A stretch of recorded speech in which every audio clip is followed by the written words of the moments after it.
Bonsoir, mesdames et messieurs. Bienvenue à une nouvelle émission de Zoom Appalaches. Ce soir, nous rencontrons Madame Marie-Claude Bernard.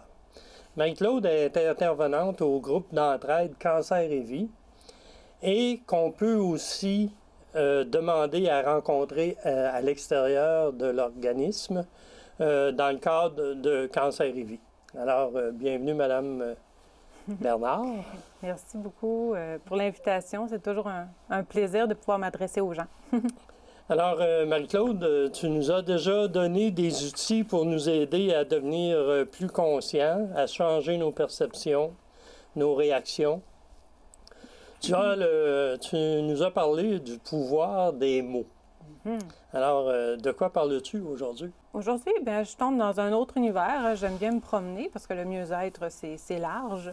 Et bien là, je voyais les journées qui défilaient sur le calendrier. Puis j'ai dit, mon Dieu, sujet inévitable et interpellant pour tout le monde, le fameux temps des fêtes. Alors, voici mon thème aujourd'hui, c'est comment mieux être et mieux vivre le temps des fêtes. Et je dois vous dire que d'entrée de jeu, je dois admettre que la question me préoccupe moi-même aussi. Je trouve qu'il n'y a pas un temps de l'année qui est plus interpellant que ça. À l'année longue, on est invité à être connecté à nous, à être dans le moment présent. On écoute la vie, on écoute comment la vie nous guide pour améliorer notre qualité de relation à soi-même, aux autres, à la vie elle-même. Mais il me semble que le temps des fêtes, c'est un temps où c'est vraiment très confrontant. Moi, pour ma part, je ne sais pas si certaines personnes vont se reconnaître dans ça, mais c'est comme si moi j'entendais, bon, tu es bonne pour les autres, tu donnes, tu donnes, tu donnes. Bien, comment serait-il le temps que tu te donnes du temps à toi aussi, ma grande? Mais là, l'histoire, c'est comment qu'on fait ça.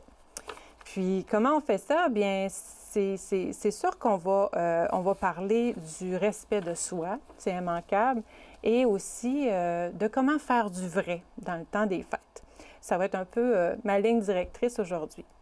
Mais d'abord, il faut se le dire, la période qui entoure Noël et Jour de l'An, ça devrait être une année, pas une année, un temps de l'année qui rime avec plaisir, joie, amour, partage, présence de qualité avec notre famille, nos amis, loisirs, repos, ressourcement. Mais bon, c'est-tu vraiment ça qui se passe? Je ne sais pas que je vous en pensez, mais je soulève la question. Êtes-vous d'accord avec ça? Bien, Noël, c'est une fête pour l'enfant qui est en nous. Oui. C'est une fête pour les enfants. Très bien dit. Toi, tu vois ça comment? Mais c'est ça.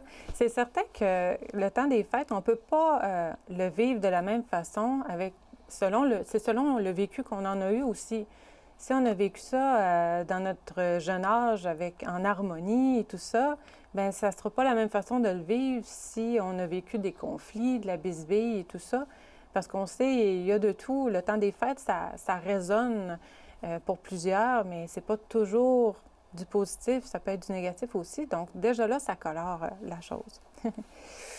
Alors, c'est ça. Alors, c'est ça. On a beau lire et entendre un peu partout, bon, les fêtes approchent, lâcher prise, c'est pas grave si tout n'est pas parfait.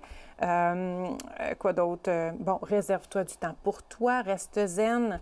Je suis la première à vouloir appliquer ça, puis je pense que je suis pas la seule, mais je trouve que la charge qui est donnée dans le temps des fêtes est immense.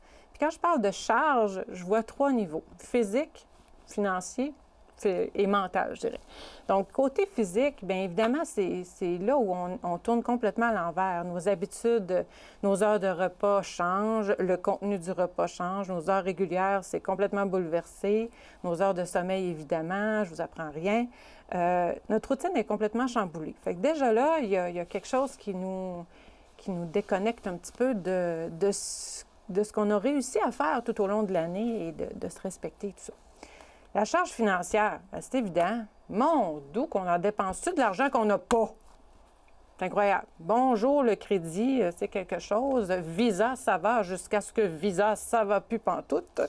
En tout cas, voilà ce que j'en pense. Alors que ce soit dans la nourriture, les décos, les cadeaux, les vêtements, les déplacements, évidemment, l'argent, culmine et tout ça. Puis la charge mentale. La charge mentale, pour moi, ça, c'est tout ce à quoi on doit penser pour créer de la magie partout et tout le temps. Et là, laissez-moi me gâter, ça me tente d'en énumérer un petit peu. Ça vous va? Donc, ça c'est des exemples de détails, vraiment des détails liés à la charge mentale de Marie-Claude au mois de décembre. OK?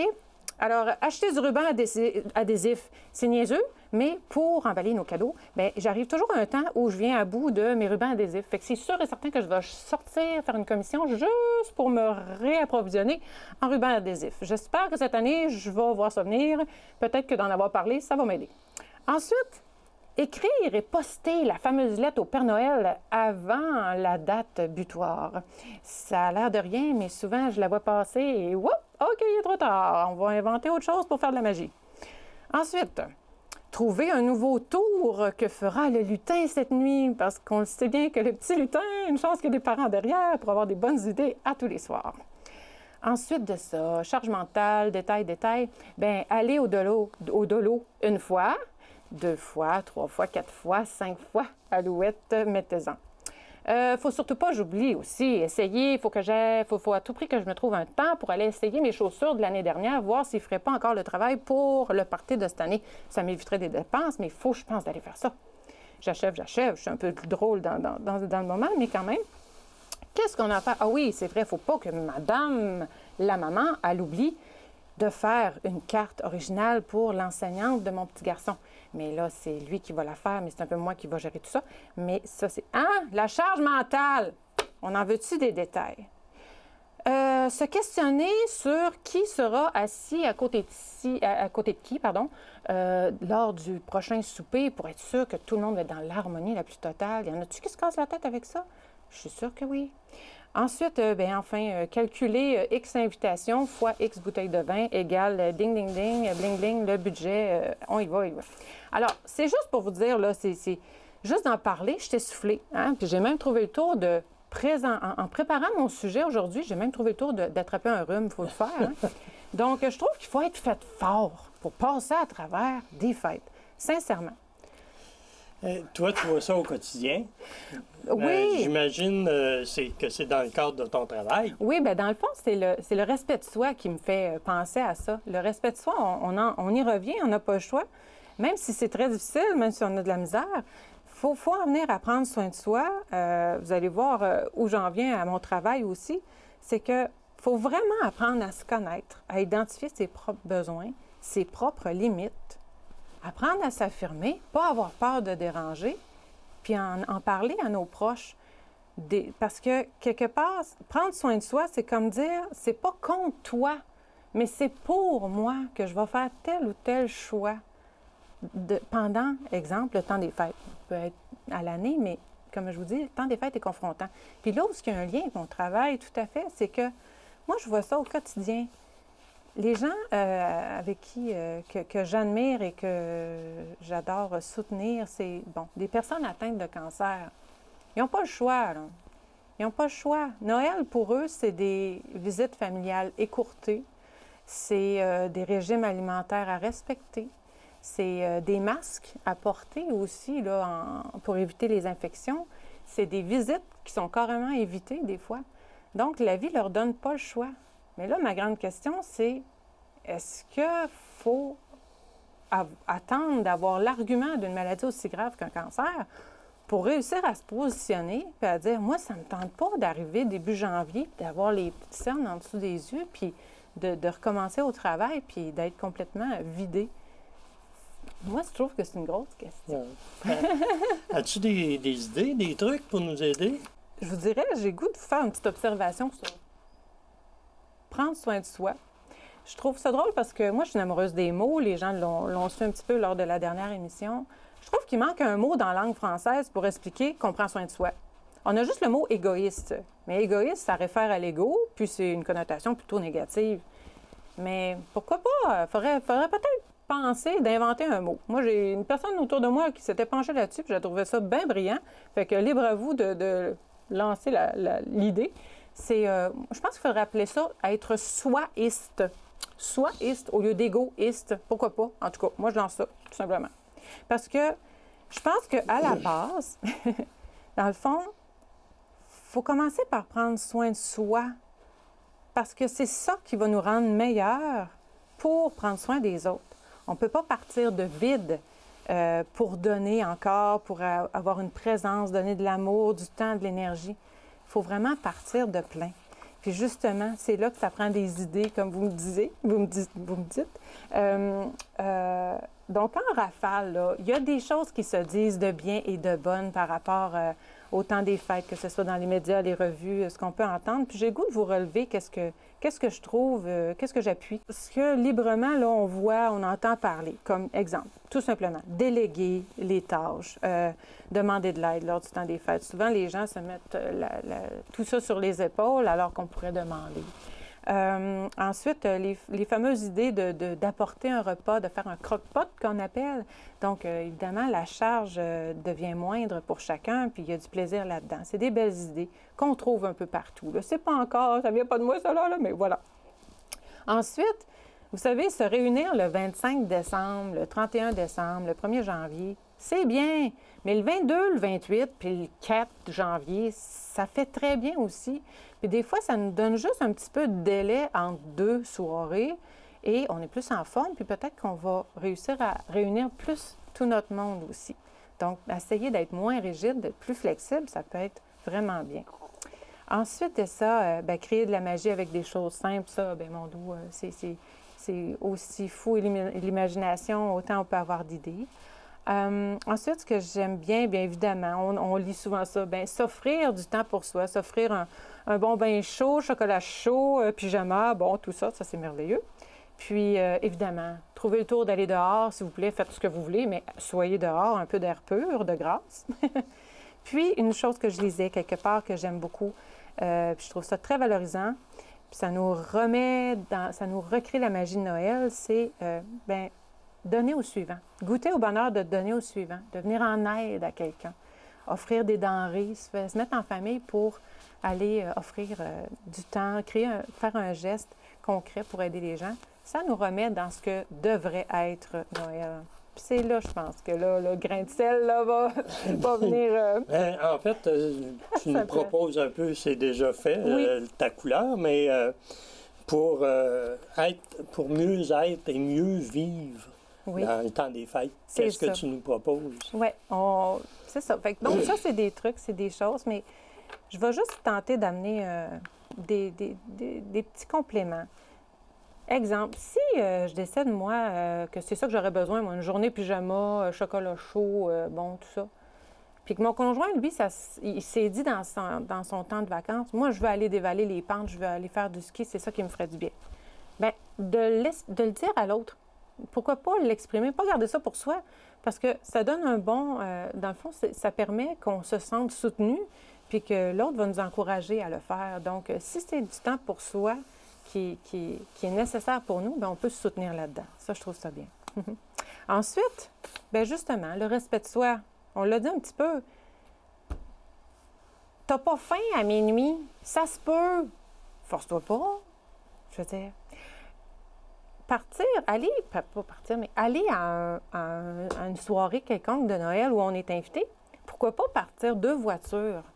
Quand il y en a un des deux qui est rendu 2 heures du matin, il n'en peut plus physiquement, c'est le sommeil, on n'en peut plus. Un des deux peut revenir et l'autre continue, c'est correct. Ça, c'est du respect de soi.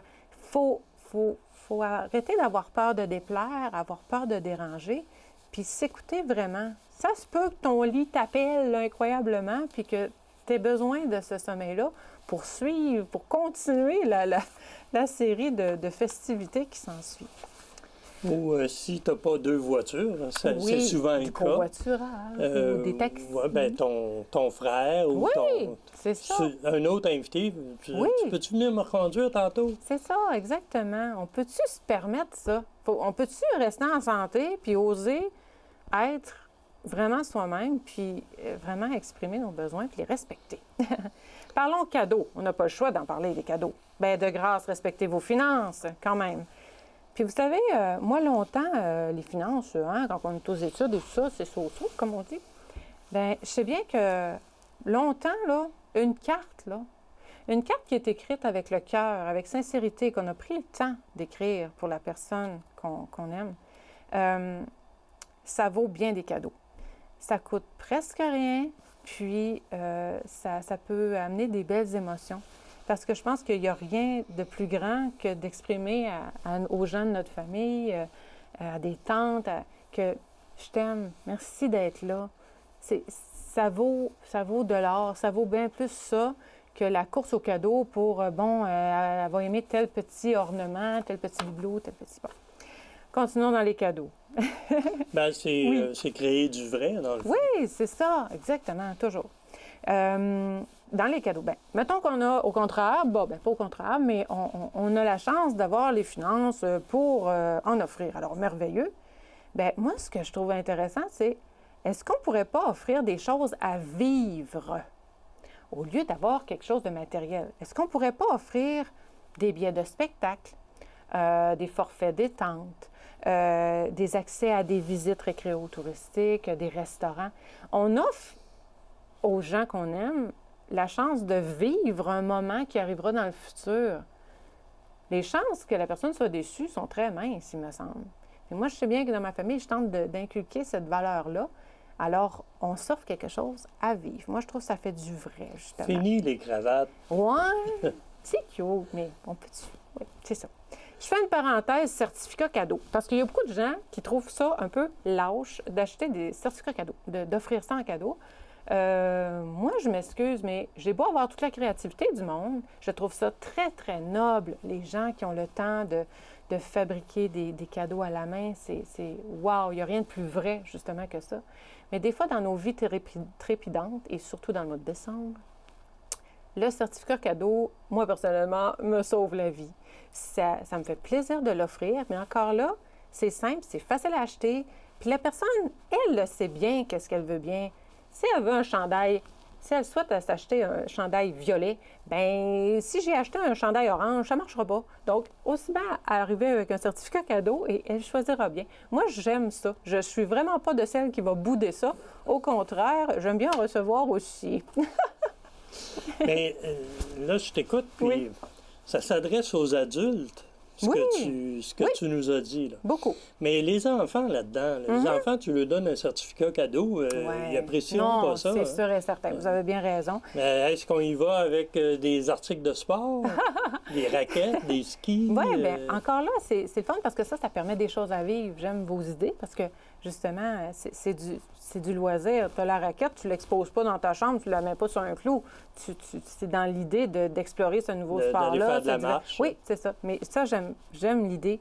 Puis encore là, justement, dans l'optique à vivre, chose à vivre, c'est vraiment possible d'aller vers ça ou dans l'apprentissage et tout ça. Puis les enfants, justement, les cadeaux, là, on peut-tu leur laisser, là, déballe un cadeau. Mais là, tout de suite après, là, va voir la personne qui te l'a offert. C'est le temps d'aller faire des câlins, d'aller dire merci. La personne, c'est important pour elle. C'est important d'inculquer ça à nos enfants aussi. Oui, bien, parce que quand on connaît les enfants, ils en développent ils en développent un autre. Ça dépend du nombre qu'ils ont. C'est ça. Mais, peu importe le nombre, quand il n'y en a plus, ils sont déçus. C'est ça qu'il faut les enfants. C'est ça, parce que, mon Dieu, il me semble que jadis, on appréciait un peu plus. On avait cette valeur-là de ah, merci, tu sais, tu as mis du temps, tu as mis de l'argent. C'est des valeurs, ça. Il y a de la place pour ça en 2019, je suis convaincue de ça. Pour faire du vrai, je vais vous dire une petite parenthèse un peu drôlette, mais je trouve important de le dire. Il y a quelque chose qui m'agace dans le temps des fêtes, par rapport aussi, justement, à l'éducation qu'on fait aux enfants. On a beau ne plus être trop pratiquant. Ça reste que Noël, c'est pas la fête du Père Noël, puis c'est pas un party de lutin non plus. Y a-t-il moyen qu'on respecte simplement une tradition religieuse pour expliquer c'est la naissance de Jésus-Christ qu'on souligne aujourd'hui? Y a-t-il moyen qu'on aille encore vers ça? Moi, je trouve ça important. Et peu importe nos croyances, c'est simplement une vérité. Et c'est tout de même un super exemple d'être humain à suivre avec son message quand même assez positif de la vie. Donc, fallait je dise, fallait je dise. Mais là, ça fait appel à ceux qui sont de confession catholique. Oui, mais c'est comme je dis, mais ça reste que le calendrier, c'est encore une fête religieuse. C'est ça, exactement. On est en congé, c'est un petit peu grâce à ça quelque part. Donc, ça mérite encore d'être dit, peu importe la raison qu'on y trouve. Ensuite, créer du vrai. Temps des fêtes.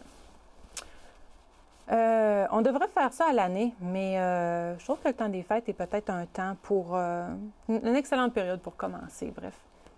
Pourquoi pas dire bonjour aux gens qu'on croise, même si on ne les connaît pas. Puis pas juste des bonjours aux gens qui ont des faces à se faire dire bonjour, dans le sens que on peut aller plus loin.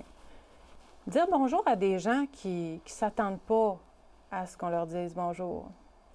Dire bonjour à des gens qui vont être vraiment surpris qu'on ose, qu'on leur dise bonjour. Ça, c'est quelque chose. Ça, c'est un geste d'amour, je dirais. C'est un geste de générosité. Puis quelque part, quand on se met à le faire, ça nous fait du bien à nous aussi. On sait qu'on brasse quelque chose, qu'on fait une petite différence. Les ascenseurs, de grâce, on peut-tu briser le silence? Un peu d'humour, un peu de créativité. Bref, cesser d'ignorer les gens et aller vers eux. Vous êtes rempli de bonne volonté. Oui, tout à fait. Mais je crois en l'être humain, encore. C'est une belle période, le temps des fêtes, pour commencer ça, justement. Oui, exactement. Puis, à tout le moins, en faire l'essai. Oui, c'est ça. Il me semble que c'est une période où on peut se lancer à essayer des choses. Puis des fois, là, c'est exemple, briser le silence aussi, ça peut être dans d'autres cas. Exemple, ça fait longtemps, une vieille amitié qu'on a perdue de vue. Mais pourquoi attendre les premiers pas un peu dans les airs, ça?